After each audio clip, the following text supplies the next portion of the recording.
Fala, meus caros, tranquilo? Sejam muito bem-vindos ao nosso evento, Workshop do Zero à Aprovação. Nós iniciamos na última segunda-feira o nosso evento e já foi bombástico. Vocês tiveram aí a aula com o Capitão Murilo Rangel, que passou para vocês bizus importantíssimos no que diz respeito a você que deseja começar a fazer uma prova para concurso, deseja fazer algum concurso e porventura tem encontrado algumas dificuldades, algumas barreiras.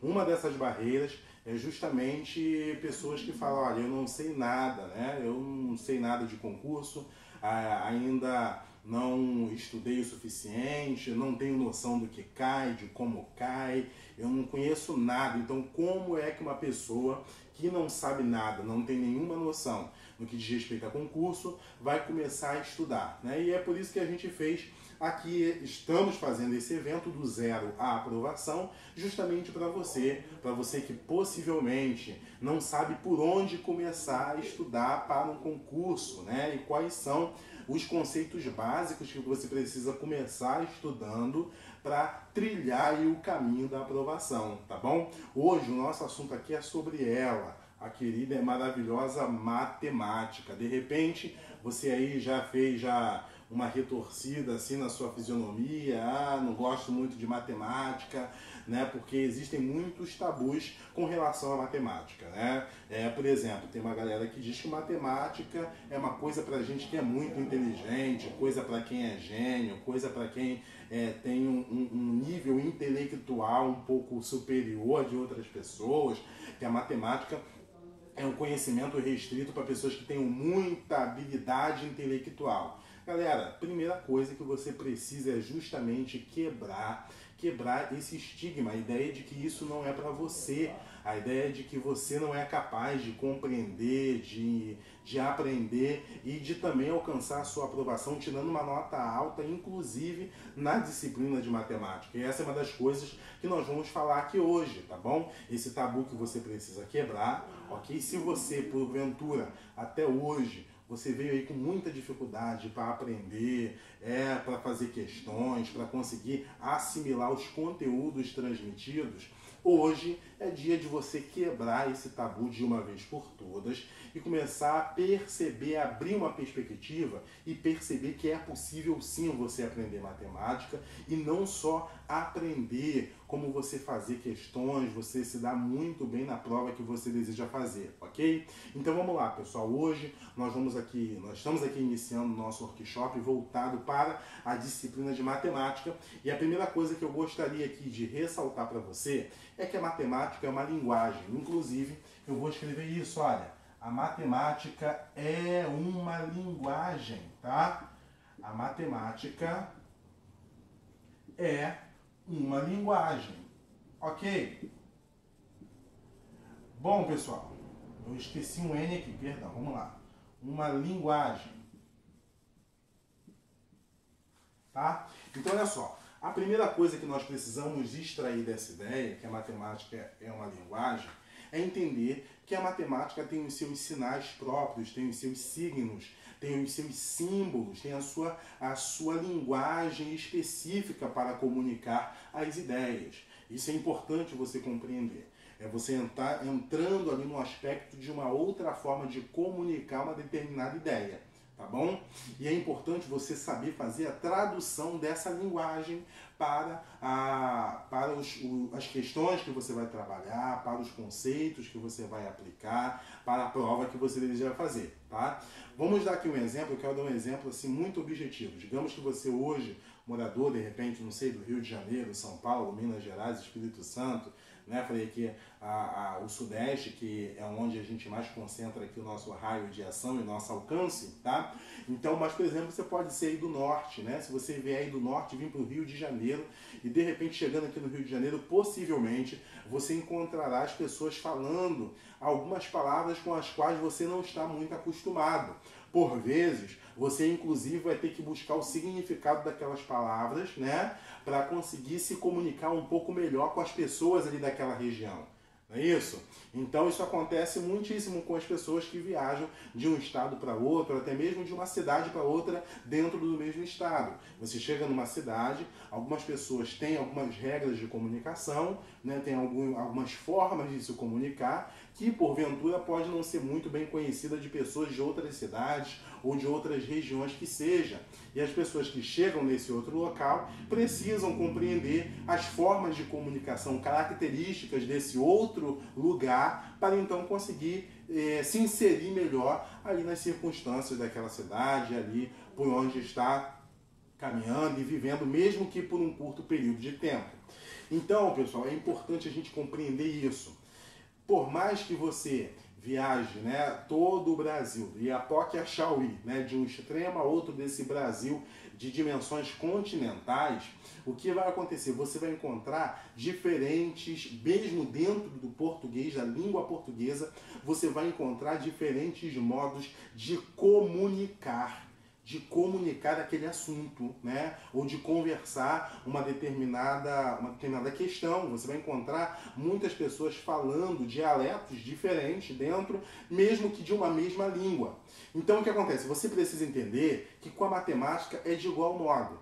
A matemática ela é um campo muito vasto, ela é um campo enorme, imenso, tem muitas dimensões no campo da geometria, no campo da álgebra, no campo do cálculo, no campo da álgebra linear, no campo das equações, enfim, existem vários campos aí da matemática que se alastram para diversos caminhos, tá? Mas existe em toda essa amplitude, em todo esse conhecimento que a matemática articulou até então, existe uma pequena parte desse conhecimento, dessa linguagem toda, que é o que te interessa, que é justamente a parte dos concursos, tá? Então, a primeira coisa que é importantíssimo você saber fazer é, dentro desse campo da matemática, você saber pescar o que é a matemática para os concursos. Quais são os tipos de questão, quais são os conceitos, quais são os assuntos mais trabalhados, mais cobrados e mais exigidos dentro daquilo ali do concurso que você vai fazer. Então é nisso aí que muita gente se perde, tá? A mesma coisa é o campo do direito, né? Digamos aí que você vai fazer uma prova e a sua prova tenha direito constitucional, direito administrativo, direito penal, por exemplo, que são os direitos mais cobrados em concurso. E aí você se perde tentando estudar direito, porque direito é muita coisa, é muita legislação. Então quando você sabe só que direito constitucional e direito administrativo é um pouco mais fácil de você fazer, captar a parcela do bolo do direito, né? Até porque isso em geral já vem pronto aí para você estudar. Na matemática, por vezes, não é assim, tá? Por vezes, quando vai se estudar matemática, você pega lá o edital e você coloca lá os assuntos do edital, você pega playlists enormes sobre aquele assunto. Por exemplo, se você colocar aí matemática básica, te desafio a fazer isso agora. Pega e coloca assim, matemática básica no YouTube, playlist.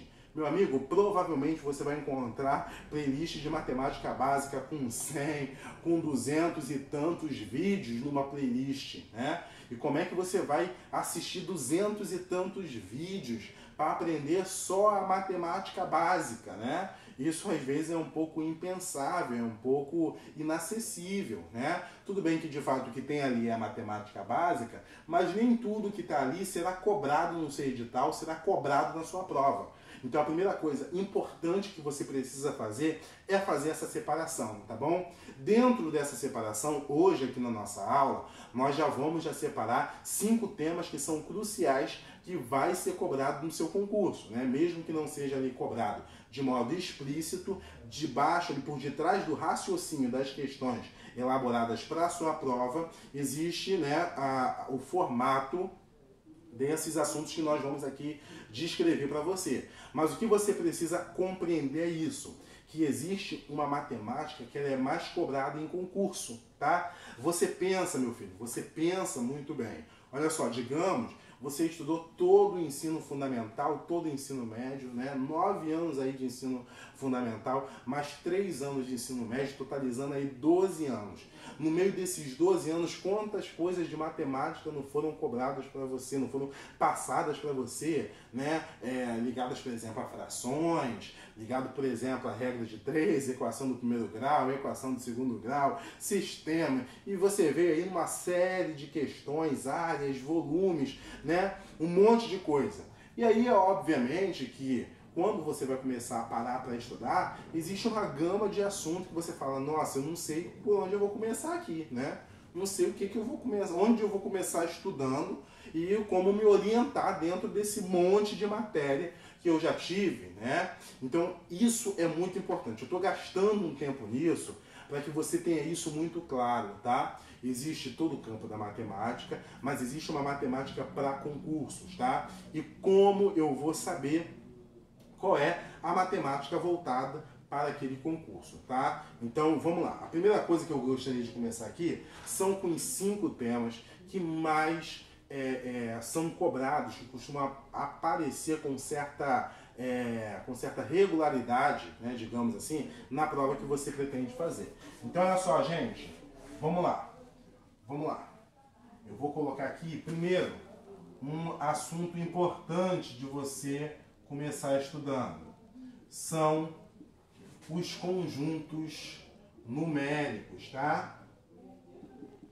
Os conjuntos numéricos.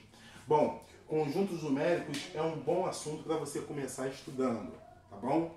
Conjuntos numéricos. Ali você vai aprender quais são os conjuntos, né? Os mais importantes, naturais, inteiros, racionais, irracionais e reais, ok? Então, você vai entender e não só você vai ficar na parte teórica. É importante você fazer alguns exercícios e principalmente, gente, exercícios de aplicação.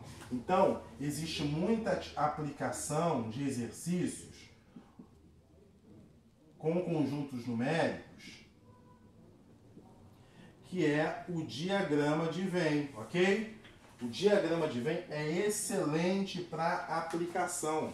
É aquele tipo de questão que você encontra falando assim, falando sobre tantas pessoas fazem inglês, tantas pessoas fazem espanhol e tantas pessoas fazem francês. Tantas pessoas fazem inglês e francês ao mesmo tempo. Tantas pessoas fazem espanhol e inglês ao mesmo tempo, tá? Então, alguns conceitos de conjuntos numéricos, como a interseção, a união, principalmente, serão muito importantes na elaboração do raciocínio do diagrama de Venn, que justamente trabalha essas questões assim mais objetivas, tá? Por quê? Porque toda a prova que você vai fazer, você tem que pensar em qual contexto aquilo se aplica, tá? Ah, eu vou estudar os conjuntos numéricos, legal. Entendi o que é união, entendi o que é interseção, entendi sobre operar conjuntos ali, ok? Sei fazer, compreendi, né? Os subconjuntos, entendi relação de pertinência, né? Relação de estar ou não contido, entendi isso aqui. Beleza, pessoal, mas obviamente, em geral, dificilmente a sua prova vai cair uma aplicação direta do conceito. O que em geral a sua prova vai cobrar, muitas vezes a sua prova vai cobrar, é uma situação contextualizada. Então, o que é uma situação contextualizada, professor? É um tipo de questão que utiliza alguma situação do dia a dia, né, uma ocorrência do dia a dia, para que você consiga, então, construir ali o raciocínio e resolver a dita questão, tá bom? Então, por exemplo, um tipo de questão que aparece envolvendo conjuntos e justamente o diagrama de Venn, você pensa numa escola. Numa escola tem tantos alunos escolheram fazer inglês, tantos alunos resolveram fazer espanhol, tantos alunos resolveram fazer, por exemplo, francês, né? Por exemplo, você está dentro de um grupo na empresa, né? E um grupo dessa empresa, uma parte desse grupo resolveu trabalhar no andar 3, uma parte resolveu trabalhar em tal andar, outra parte resolveu trabalhar em 2 andares, né? Então, por exemplo, você tem várias situações aí com conjuntos que podem ser muito bem utilizadas aí, é uma das questões básicas para você entender legal o raciocínio e a abordagem que, em geral, os concursos vão ter com relação aos conjuntos. Então, esse é o primeiro grande assunto aí, pessoal, ó. Conjuntos numéricos, que envolvem todos os conceitos, as operações e a aplicação, porque é muito importante aí a aplicação, tá bom? Então vamos lá, escreve aí, anota aí, ok? Esse é o primeiro conceito, tá bom? Que eu gostaria aqui de destacar. Um outro conceito que eu também gostaria muito de destacar, gente, é o seguinte, é o MMC e o MDC, tá bom? MMC, para quem não lembra, é mínimo ou menor múltiplo comum e o MDC é o máximo divisor comum. Gente, MMC e MDC é um outro conceito que aparece constantemente na nossa prova, tá? Por exemplo, eu vou dar só um exemplo aqui do que é o MMC, tá? Ó, o MMC é o menor múltiplo comum. Então, quando a gente está falando de múltiplo, por exemplo, quem são os múltiplos de 2, tá? M2 significa múltiplos de 2. É quem? Basicamente o resultado da tabuada. 0, 2, 4, 6, 8 e assim por diante, ok? Quais são, por exemplo, os múltiplos de 3? Múltiplos de 3, 0, 3, 6, 9, 12 e reticências, ok? São infinitos. Aí se eu perguntar para você quem é o MMC entre 2 e 3. Quem é o MMC, gente? É o menor múltiplo comum. Ou seja, é o mínimo múltiplo comum. E que é o mínimo múltiplo comum? É o mínimo múltiplo, é o menor múltiplo que tem em um e que tem em outro. Ou seja, o menor múltiplo que tem ao mesmo tempo no 2 e também no 3. Exceto o 0, né? Porque o 0 também tem nos dois. Mas nesse caso aqui, vai ser o 6, né? É o menor múltiplo que tem em ambos múltiplos de 2 e também de 3. Então, o MMC entre 2 e 3 é igual a 6. Você pode obter o MMC assim, ou também tem outra forma, que é importante você aprender, que é fazendo a fatoração. Ok, eu estou abrindo aqui esse raciocínio, galera, para que você entenda uma coisa. Olha só, aprendi a calcular MMC, não aprendi? Aprendi. Você vai aprender uma outra técnica, estudando direitinho, que você vai aprender a calcular MMC entre, por exemplo, 20 e 35, entre 80 e 42, né, entre números maiores, inclusive. Mas quando você chegar na sua prova, a prova não vai estar lá escrito calcule o MMC entre 30 e 40. Pode acontecer? Pode até acontecer, mas isso é raro. Isso é raro, mas pode acontecer em algumas provas, em alguns concursos, né? Até cai assim com esse formato. Mas não é costume, não é uma tradição dos concursos de um modo geral. Então, eu tenho que procurar questões que tenham aplicação de MMC. Como assim, professor? Onde é que se aplica o MMC? Pensa numa coisa, eu vou usar essa mesma ideia aqui, ó. Múltiplos de 2 e múltiplos de 3. Vamos dizer que a gente tenha duas ruas, olha pessoal, ó. Tenho essa rua aqui e tenho uma outra rua aqui, ó. Tá? Essas duas ruas aqui têm um sinal, tá? Então aqui, ó. Vou desenhar aqui a faixa de pedestre, né? Ok? Tem um sinal aqui, tem um semáforo. Digamos que aqui, ó, essa rua aqui, o sinal fecha de 2 em 2 minutos. E nessa rua fecha de 3 em 3 minutos, ok? E aí digamos que eles fecharam juntos agora.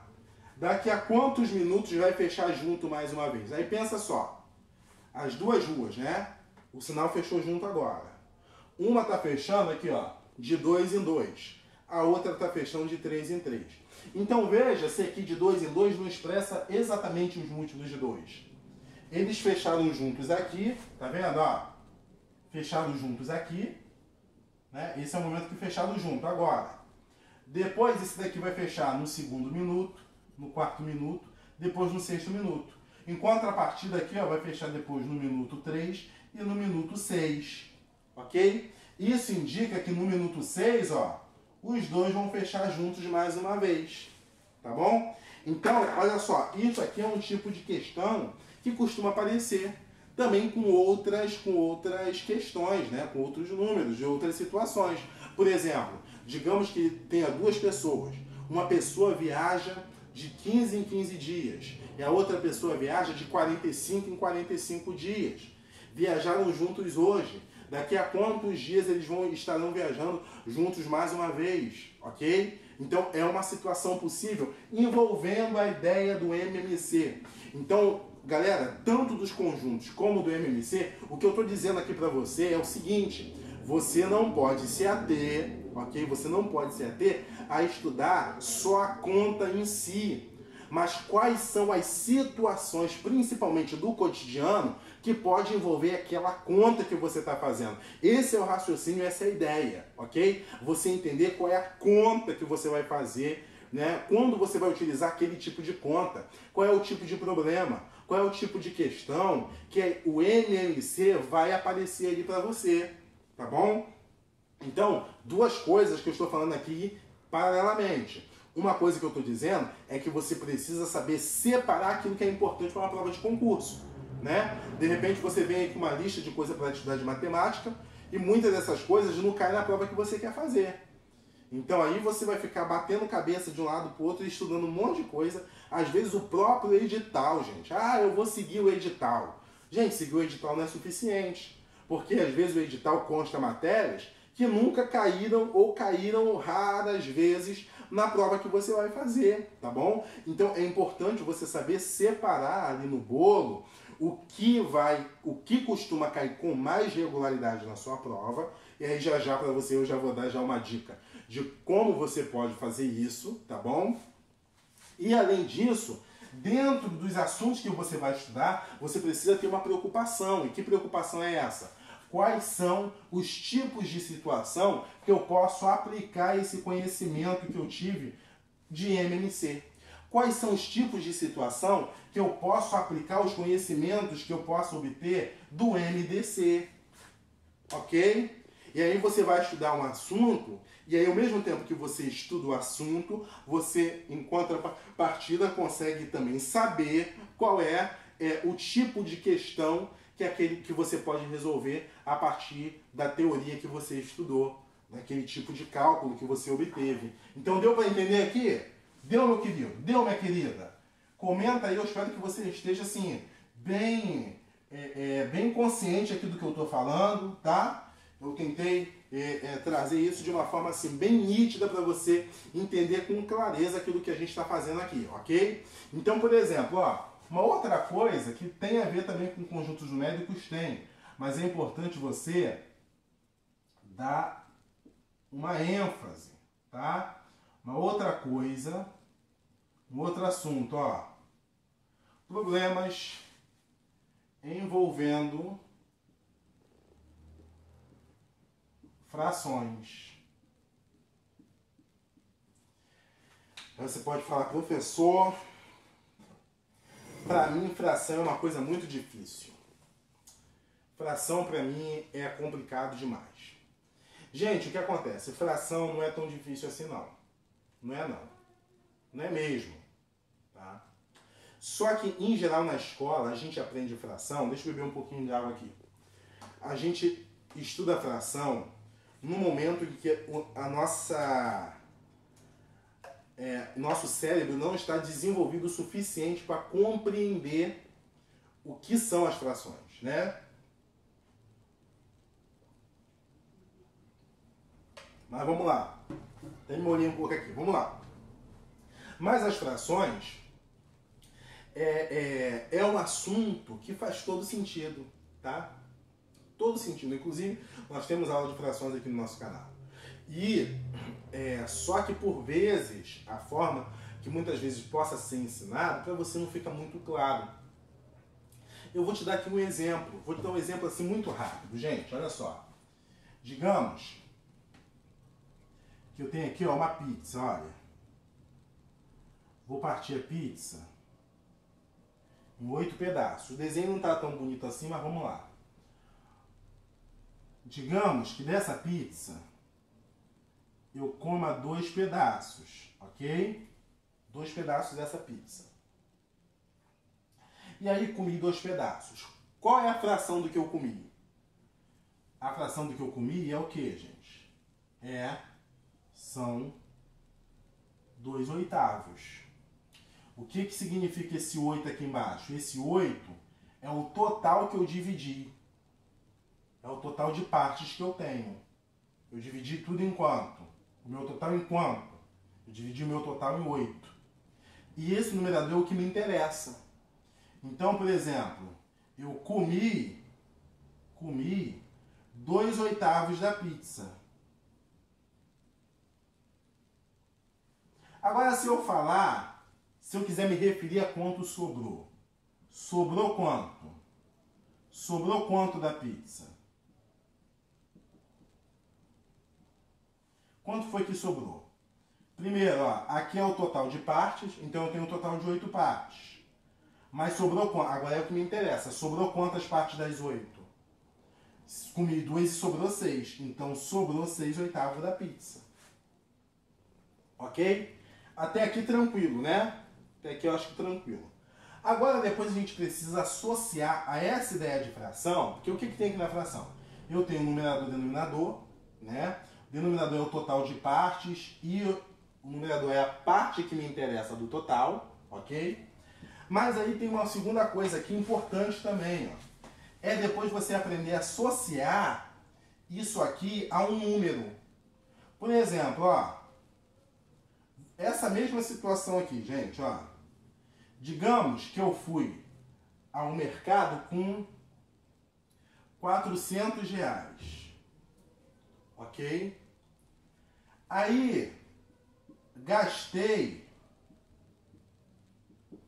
2/8 dos R$400.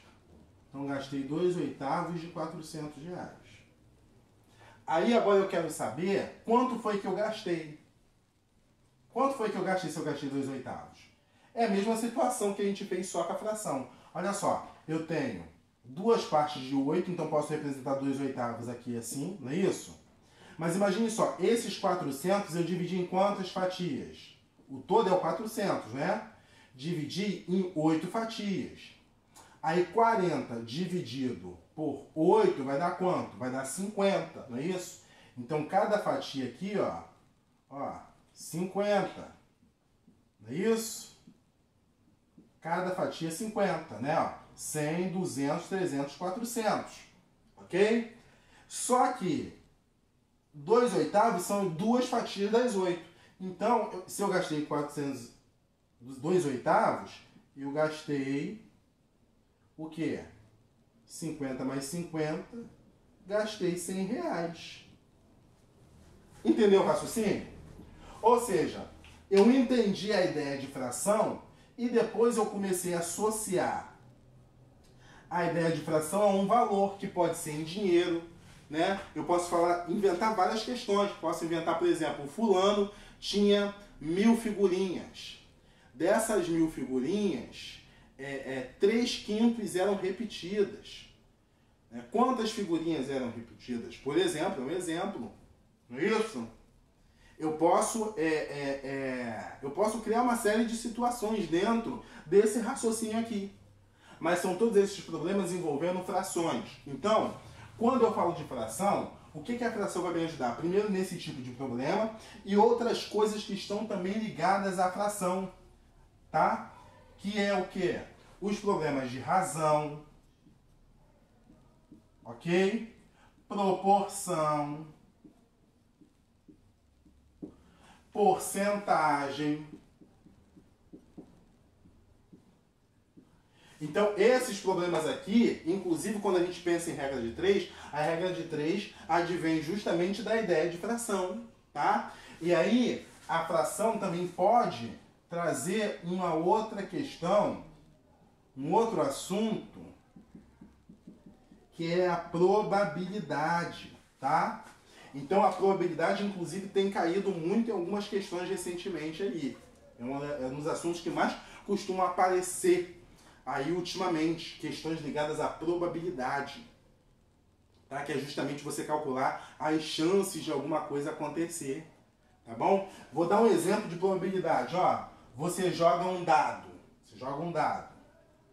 Então, você joga um dado, o dado tem o quê? Tem o número 1, 2, 3, 4, 5, 6, ok? Aí você quer calcular a probabilidade de sair um número par. A probabilidade de sair um número par. Aí primeiro, ó, qual é a probabilidade, qual é o total de possibilidades que você tem aqui de número? Você tem no total 6 possibilidades, não é isso? Ó? 1, 2, 3, 4, 5, 6. Ó, 6 possibilidades. E número par? O par é a parte que te interessa, não é isso? Então você pega o total, seu denominador é o total, e agora aquela parte que me interessa, ó. O 2, o 4 ou o 6. Então eu tenho 3 possibilidades que me interessam. Então a possibilidade, ó, simplificando aqui, é 1 sobre 2. Tá? A gente depois vai ver estudando fração, né? Porque está ligado à porcentagem, que 1 sobre 2 é o quê? Exatamente 50%. Então se eu jogo um dado, eu tenho 50% de chance de obter um resultado par. Tá? Mesmo que você não tenha entendido muito claramente, ou especificamente, o que eu falei aqui agora, acho que já deu para entender pelo menos a ideia de que a fração está ligada à razão, está ligada à proporção, está ligada à porcentagem e está ligado também à probabilidade. E a compreensão clara de fração vai fazer com que você compreenda muitos outros conceitos depois. E olha só, pessoal, às vezes o cara vem estudar probabilidade, ele acha que o problema dele é a probabilidade, não é. Às vezes ele vem estudar probabilidade, qual é o problema dele? É com fração. Às vezes o cara quer estudar, por exemplo, vou estudar a equação do segundo grau. Ele acha que o problema dele é aprender a equação do segundo grau e não é. Às vezes qual é o problema? Por exemplo, potenciação, que a gente já vai falar aqui também, tá? Então o que acontece? Às vezes, alguns raciocínios seus, no estudo você fica agarrado com alguns conceitos. Por que você fica agarrado? Você fica agarrado porque você tem uma base ruim. Aí você está achando que aquele assunto que você está estudando é muito difícil. Mas não é muito difícil. É porque a sua base está um pouco ruim, mas isso é fácil de resolver, né? Às vezes você tem um problema muito grande de aprender alguns assuntos, mas é fácil de você resolver, é uma base que está ruim. Por exemplo, vou te dar um exemplo aqui, Tem um assunto, tem uma galera que sabe, você vai estudar, por exemplo, logaritmos. Aí você chega lá, caraca, não estou entendendo nada de logaritmos é muito difícil. Na maioria das vezes, o aluno que está estudando logaritmos, ele não tem problema com os logaritmos, ele tem problema com potenciação, com radiciação, né? Que é fácil de resolver. É fácil. Só que, então, uma das coisas que nós fazemos no curso é o quê? É justamente um nivelamento. É trabalhar as matérias que são essenciais para que o aluno compreenda as outras matérias que de fato caem no concurso. Entendeu? Então, por vezes não é difícil, cara. Por vezes, escuta o que eu estou te falando. Acredita no que eu estou te dizendo. Às vezes o problema é de base. Por quê? Porque às vezes tem professores que se negam a voltar um pouco do mais básico para o aluno conseguir compreender, né? Porque às vezes é um pouco de arrogância, de displicência, entre outros fatores também que a gente não precisa aqui entrar no mérito. Mas o que é importante a gente focar aqui e entender é que você precisa resolver o seu problema com a base de matemática. Que também não é essa matemática básica aí com um monte de vídeo aí que você vai passar um ano ou mais assistindo tudo. Existe um grupo de matérias que é um grupo pequeno. Eu estou colocando aqui 5 das mais importantes, tá? Então, por exemplo, coloquei para você conjuntos numéricos, coloquei para você MMC e MDC, estou colocando aqui para você as frações e mostrando para você o que você vai precisar depois para estudar fração. O que você vai estudar depois que precisa de fração. Que aí vai ser moleza, você vai entender muito mais claramente qual é a ideia e o raciocínio, tá bom? E vamos lá. Então, vamos lá. Vamos aqui continuar. Eu vou falar aqui agora de um terceiro tema aqui para você, tá bom? Terceiro tema aqui para você. Vou falar aqui, ó, que é justamente a potenciação e radiciação. Bom, pessoal, a potenciação e radiciação é uma matéria assim, são matérias de extrema importância. É simples,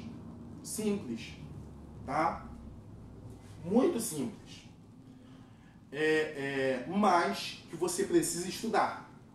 Você precisa estudar por quê?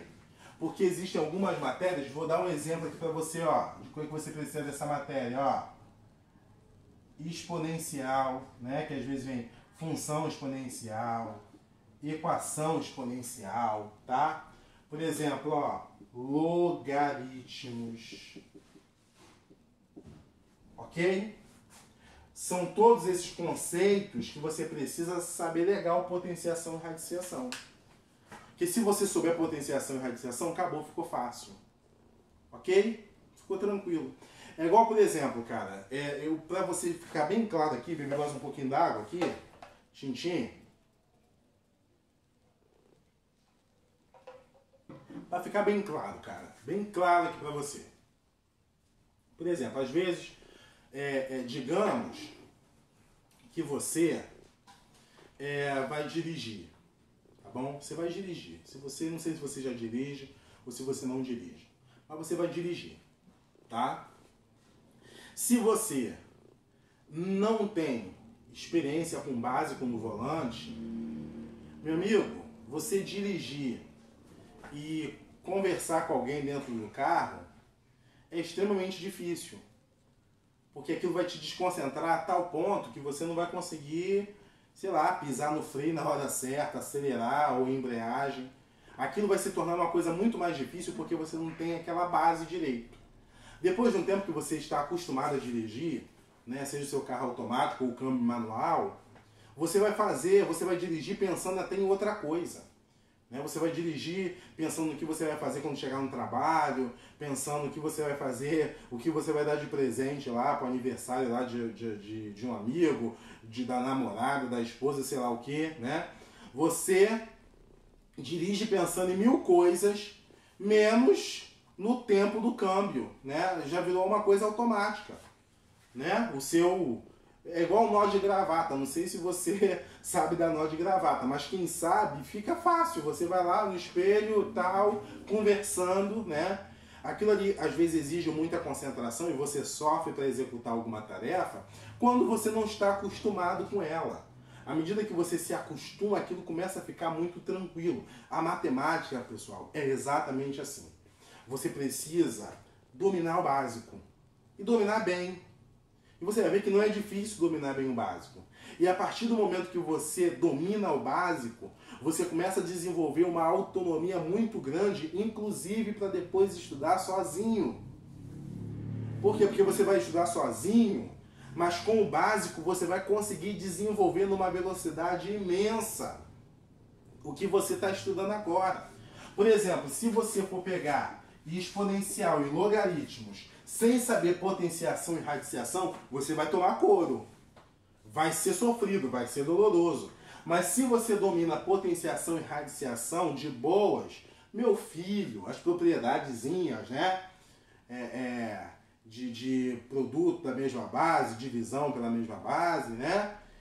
Quando você domina o básico tranquilamente, que você não leva muito tempo para fazer isso, né? Você estudando, por exemplo, potenciação e radiciação, eu vou dizer, se você estudar muito devagar, 15, 20 minutinhos por dia, você leva uns 2, 3 dias no máximo. Ou seja, são assuntos tranquilos de se aprender. Você aprende, depois você vai perceber que você vai deslanchar em matérias como exponencial e logaritmos, que é uma matéria que muita gente fala que é muito difícil, mas por que acha muito difícil? Porque não sabe potenciação e radiciação. Ok? A matemática, ela não é difícil, gente. Não é muito difícil. A questão da matemática qual é? É que depende de uma certa sequência. Essa que é a questão. Por exemplo, se eu for te dar aula de história, por exemplo, eu posso começar aqui falando de Revolução Francesa, A partir da própria Revolução Francesa. Eu não vou precisar voltar tanto no tempo, eu não vou ter que voltar lá na pré-história para te ensinar a Revolução Francesa. E às vezes a matemática é assim, você tem que voltar um pouco lá em assuntos que você teve lá no seu ensino fundamental para você conseguir aprender bem agora no seu ensino médio, até mesmo no nível superior, tá bom? Mas a questão é que você precisa voltar, mas você também não precisa voltar a um monte de matérias, a tudo que você viu no ensino fundamental. Não, existem tópicos específicos lá, poucos tópicos que você precisa pegar, aprender, e aí você vai gerar uma autonomia para aprender, inclusive sozinho, estudar sozinho, desenvolver os assuntos, tá bom? Então vamos lá. Tá aqui, ó, potenciação e radiciação, ok? Então eu falei do que, ó? Falei de conjuntos numéricos, depois falei do que? Falei do MMC, do MDC, depois eu falei do que? Problemas envolvendo frações.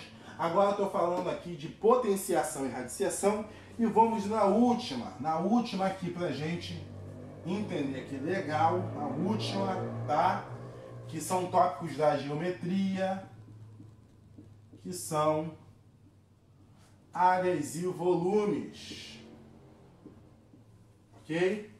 É um outro grande tema aí que é importante você estudar, tá? É um tópico da geometria, né? Geometria plana aqui, áreas e também geometria espacial, tá? Então o que acontece? A parte de áreas e volumes, galera, é o seguinte, é muito você saber manipular os procedimentos algébricos, né? Somar, o que é procedimento algébrico? É aquele cara x, y, x vezes x, x mais x, saber como operar, né, esses diferentes assuntos, né, essas diferentes propriedades, que aí você vai conseguir levar isso tranquilamente, maravilhosamente bem, ok? Então, pessoal, olha, vamos lá. Eu vou dar aqui só mais alguns exemplos para você, para a gente encerrar aqui a nossa aula, tá? Dicas preciosas de você para que você estude matemática. Primeira coisa que você precisa fazer, eu vou botar aqui, ó, regra dos 3 Cs, tá? Regra dos 3 Cs. Primeiro, gente, constância. Constância. Você precisa estudar com constância, ok? Isso é mais do que determinação, tá? É você estudar de uma maneira constante. Por quê? Porque os assuntos estão um interligado com o outro, E é importante você não dar uma pausa muito grande nos seus estudos quando se tratar de matemática, ok? Mesmo que você aprenda uma outra disciplina, é muito importante você fazer isso com certa constância. Você aprender um, aprender o outro e ir aprendendo um assunto, né, e consecutivamente ir aprendendo o outro também. Tá bom? Constância. Uma outra coisa, gente, ó, criatividade. O que eu estou falando de criatividade aqui? É você buscar formas que potencializem a sua aprendizagem. Buscar formas criativas que favoreçam a sua aprendizagem. Vou dar um exemplo aqui de criatividade para você entender, tá? Por exemplo, eu já estudei muito assim. Eu já estudei vendo o assunto, lendo sobre o assunto e depois eu dava aula para mim mesmo sobre aquele assunto. Isso é uma técnica muito utilizada, muita gente utiliza, que é a técnica de dar aula para si mesmo. Porque à medida que você tenta explicar o conceito, se de repente você tiver alguém em casa, pega o seu pet, o seu cachorro, seu gato, periquito, coelho, sei lá, coloca ele na sala e começa a dar aula para ele. Fala, olha só, o Rex, olha só, eu vou te ensinar hoje MMC, entendeu? Qual é o outro nome de cachorro aqui? Não sei. Você pega lá seu cachorro, fala, senta aí que eu vou te dar aula hoje de MDC. Eu vou te ensinar. E aí você começa a explicar o assunto, explicar a matéria. À medida que você vai explicando, você vai ver aquilo, vai fazendo mais sentido na sua própria cabeça. entendeu? Você vai explicando para você mesmo e você mesmo vai gerando uma sequência lógica no assunto. Faz exercícios, dá exemplo, ok? E aí você vai conseguir assimilar aquilo ali com mais clareza. Isso é uma criatividade, é um jeito de utilizar a criatividade, ou seja, criar maneiras de você estudar de um modo que seja mais interessante e mais efetivo para você, tá bom? Uma outra coisa, olha só, conversa, gente. Quando você começa a estudar para um concurso, isso é no modo geral, você precisa mudar inclusive ao seu papo. O seu papo é outro, tá bom? Não dá para você querer estudar aí para sua prova, ficar conversando o dia todo sobre Facebook, sobre Big Brother, sobre, sei lá, qualquer outro programa aí de confinamento, sobre a série, sobre, sei lá, Netflix, Amazon, novo filme, sobre Marvel. Não dá. É claro que você vai ter seus momentos de relaxamento, mas você vai ter que mudar o seu papo. Uma das coisas que você vai ter que fazer nesse item aqui de conversa é procurar pessoas que se identifiquem com aquilo que você quer fazer e você quer estudar. Por exemplo, tenho muitos amigos. Boa parte deles nunca conversa comigo sobre matemática. Agora, se você é meu amigo e você deseja passar numa prova, então é importante que você, por exemplo, puxe assunto ligado àquilo que você quer fazer. Pô, cara, estou estudando aí, né? Busque orientações. É claro, né, que essas orientações você tem que ter cuidado para não errar, mas às vezes errando mesmo é que você aprende. Tá? Então o que acontece? É muito importante você, inclusive, mudar aí o seu papo, entendeu? O seu papo agora é outro.